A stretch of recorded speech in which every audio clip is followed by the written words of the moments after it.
Let me read to us from the prophecy of Isaiah, or as my wonderful English son-in-law would say, Isiah. A shoot will come up from the stump of Jesse. From his roots, a branch will bear fruit. The Spirit of the Lord will rest on him, the Spirit of wisdom and understanding, the Spirit of counsel and of might, the Spirit of the knowledge and fear of the Lord, and he will delight in the fear of the Lord. He will not judge by what he sees with his eyes or decide by what he hears with his ears, but with righteousness he will judge the needy. With justice, he will give decisions for the poor of the earth. He will strike the earth with the rod of his mouth, with the breath of his lips. He will slay the wicked. Righteousness will be his belt, and faithfulness the sash around his waist. And the wolf will live with the lamb. The leopard will lie down with the goat. The calf and the lion and the yearling together, and a little child will lead them. The cow will feed with the bear. Their young will lie down together. And the lion will eat straw like the ox. The infant will play near the cobra's den. The young child will put its hand into the viper's nest. But they will neither harm nor destroy on all my holy mountain. For the earth will be filled with the knowledge of the Lord as the waters cover the sea. And in that day, the root of Jesse will stand as a banner for the peoples. The nations will rally to him, and his resting place will be glorious. Let's pray. Father, some of us had trouble finding parking places, and it's raining, and some of us had trouble even just getting up and coming to church. We wanted to just sleep in this morning, and we're running a little late, and everything seems a little off. But Lord, you are here, and there is a yearning. Come and speak to us now. Amen. It's 51 years ago this Friday that it first aired on CBS. The network executives at the time didn't think it was very good.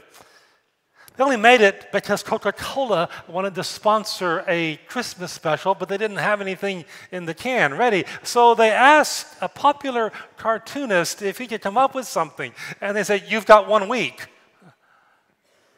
So he agreed. The sponsors liked the idea. They went to work producing it.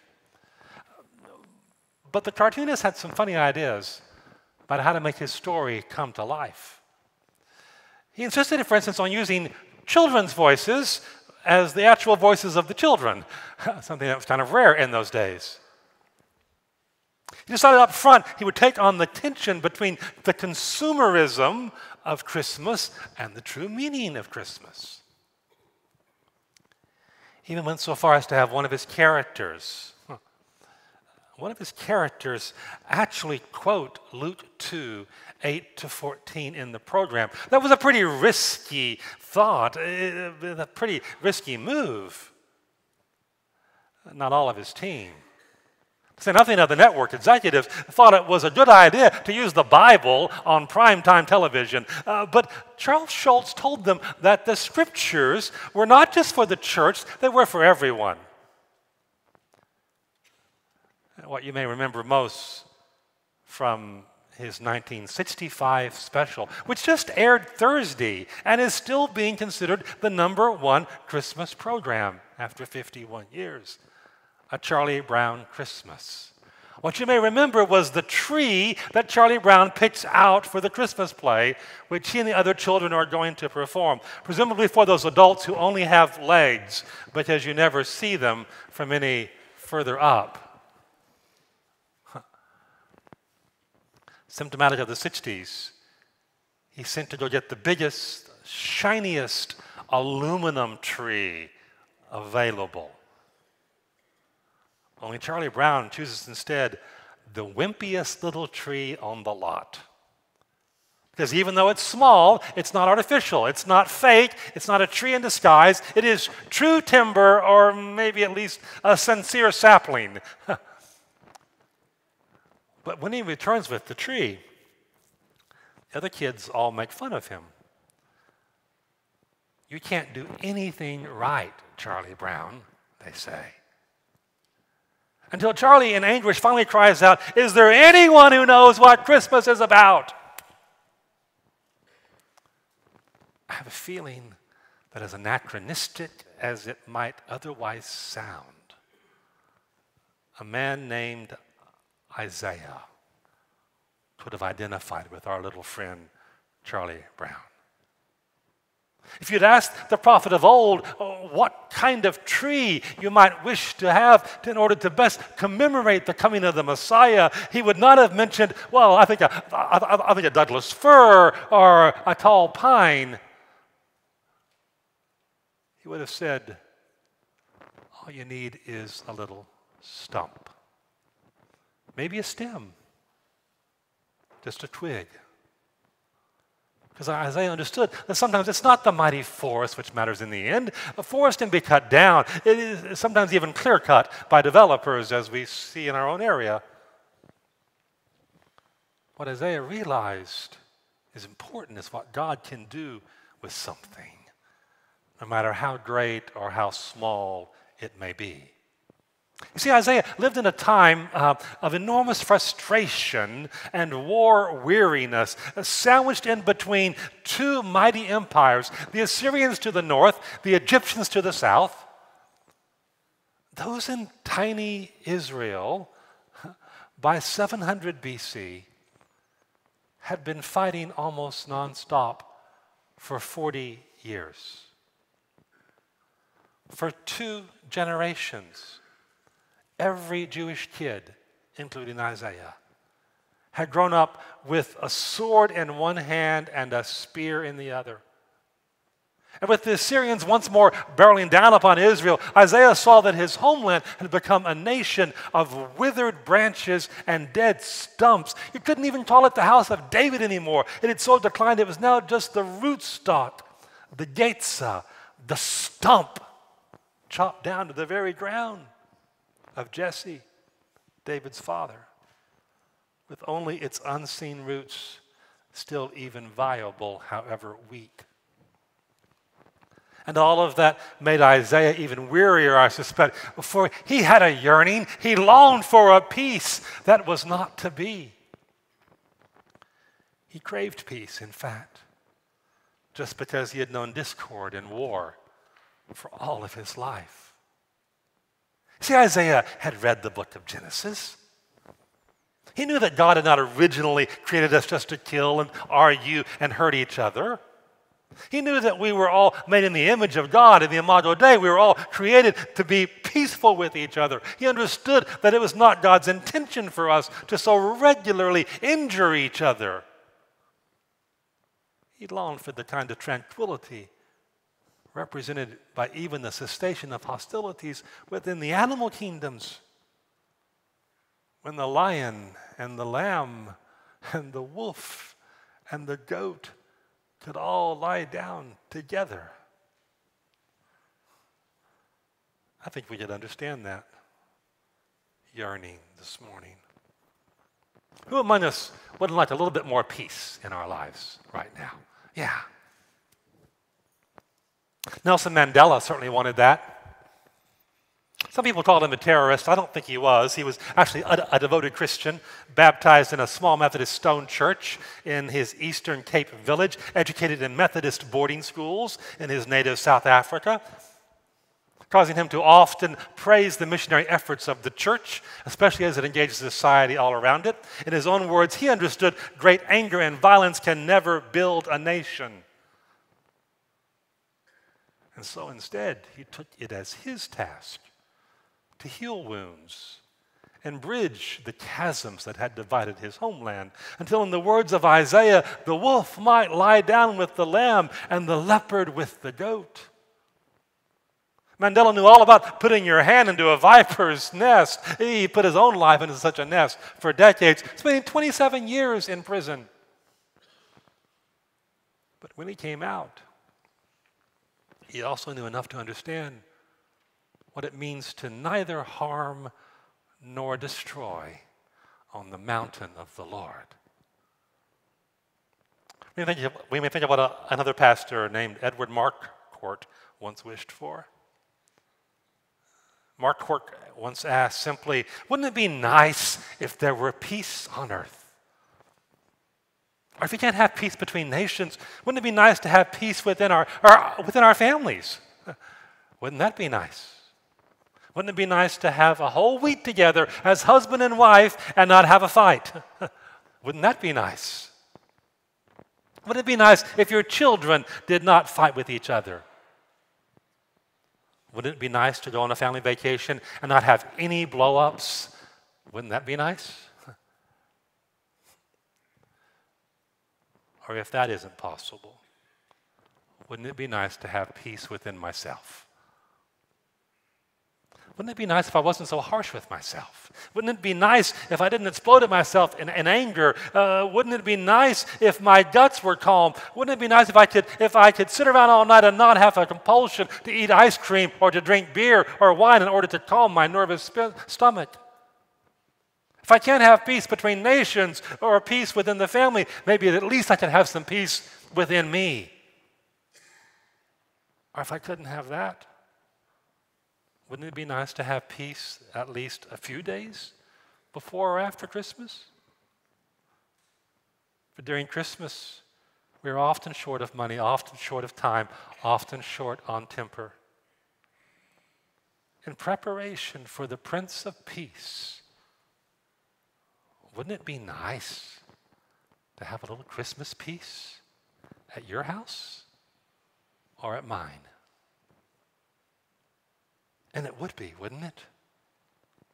Only to find that kind of peace, we have to first focus in on the only one who has ever promised that he could bring that sort of ceasefire into our lives. That's what gave the prophet pause so long ago. As he gazed across the barren landscape of his country's future, he saw a single sign of life among those withered branches and stripped forests. For he saw a netzer, a shoot that came up from the root of Jesse that promised to change everything. 7 centuries before he was even born, Isaiah saw Jesus. Now, I know some commentators will tell you that these verses actually have to do with Hezekiah, who ruled the southern kingdom of Judah towards the end of Isaiah's long career as a prophet. It lasted some 64 years and all. And others will say, no, Isaiah was probably referring to Zerubbabel, who was to lead that first wave of refugees back from the Babylonian exile, back to what was left of Jerusalem. But even the Targum, even the Aramaic translation of the Hebrew Bible, says this passage was meant to apply to none other than the Messiah. And I think it was. You could say this was the ultimate stump speech, in a sense. Jesus was clearly the king who was perfectly prepared by God to rule over his people, just as these verses tell us. Jesus had that sevenfold spirit of wisdom and understanding, of counsel, of power, of knowledge, and the fear of the Lord. And the Spirit of the Lord rested on him. Just as we're told in Revelation 5:6 that the Lamb of God possessed that sevenfold Spirit of God.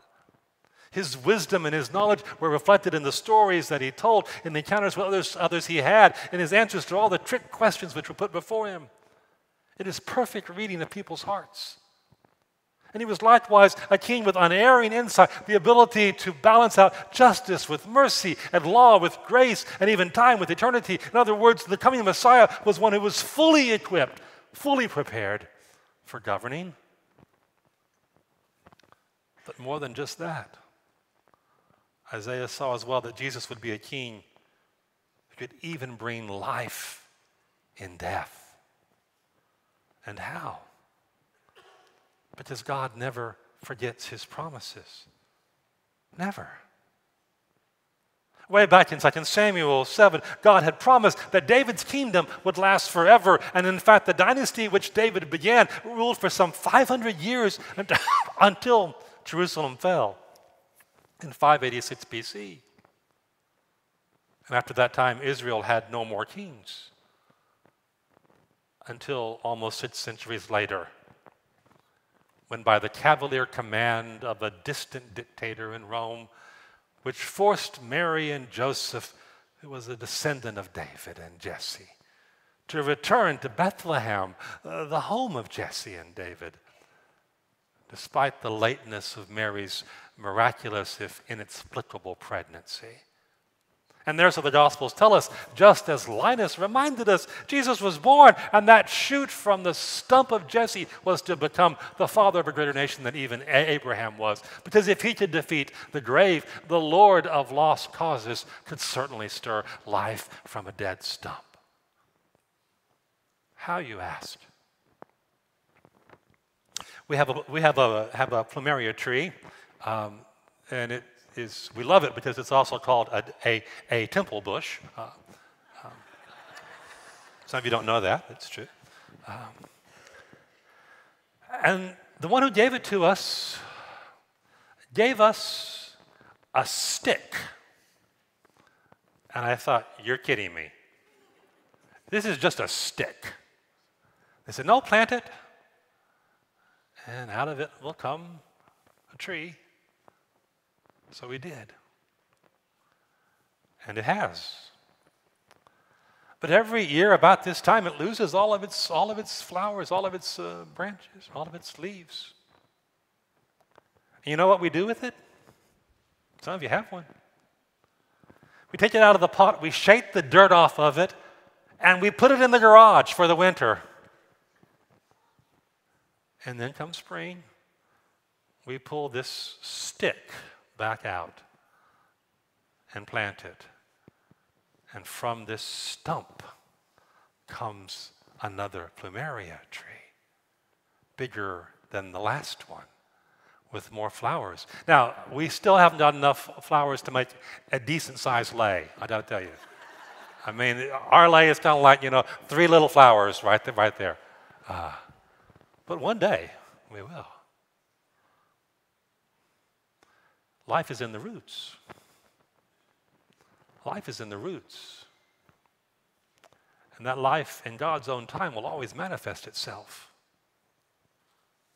So if there is a dead stump in your life, you're just asking Jesus to grow it, and he will. Because he is the King who can make everything right, even when we don't see any human way possible. Perhaps you saw the article in the Houston Chronicle this past week about a World War II veteran named Private Bernie Havey. Private Havey helped to liberate the Dachau concentration camp in Nazi Germany.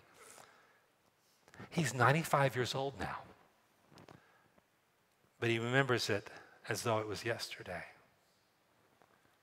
because what he found was so unbelievable. Many years ago, I had an opportunity when I was in Europe to go to Mauthausen, another Nazi concentration camp, this one in Austria. And it happened the day that I went, I was about the only one there.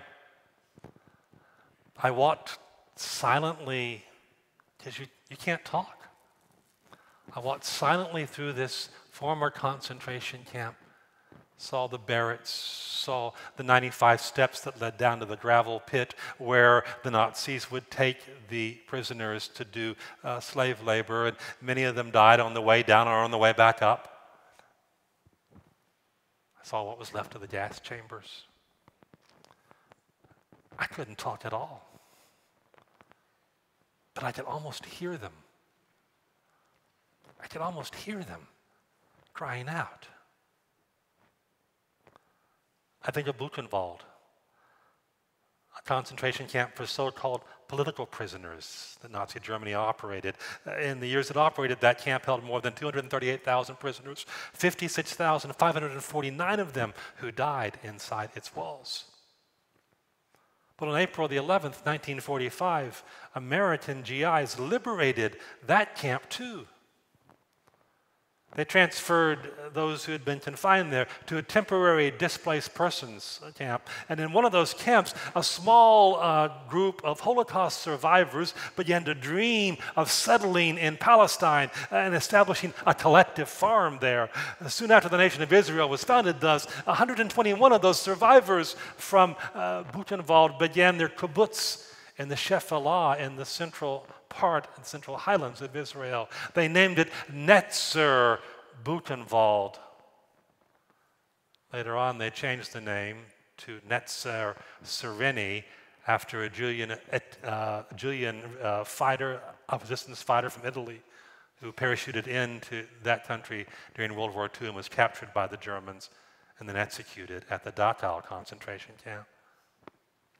But whether they called it Buchenwald or Sereni, the name Netzer remained. The farm is still there today.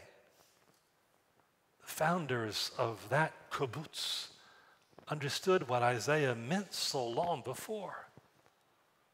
A shoot will come up from the stump of Jesse, and from its roots a netzer, a branch, will bear fruit.